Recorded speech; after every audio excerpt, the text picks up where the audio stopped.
Y gêm werdd. Mae'r gêm werdd yn gêm fwrdd ddifyr sy'n ymwneud â chynaladwyedd, gofal yr ymgylchedd a chynhesu byd eang.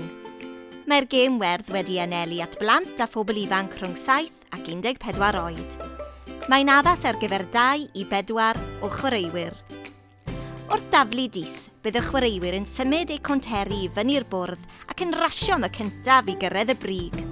Wrth lanio ar y wyneb, bydd y chwaraewr yn dysgu am arferion da ac arferion drwg o rhan gwarchod yr ymgylchedd.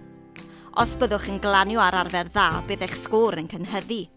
Os ydych chi'n glanio ar arfer drwg, yna bydd eich sgôr yn gostwng. Mae'r gêm werdd yn addas i'r cartref a'r ysgol, ac yn ymateb i un o ddibenion y cwricwlwm newydd i Gymru, sef i greu dinasyddion egwyddorol gwybodus yng Nghymru a'r byd. Mae'r gêm werdd yn ymateb i ofynion i feisydd dysgu a phrofiad diniaethau ac ieithoedd, llythrennedd a chyfathrebu. Dyma ffordd ddifyr o ddysgu drwy chwarae.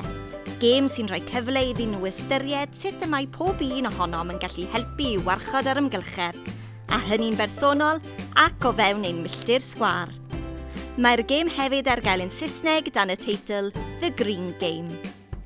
Ewch i atebol.com.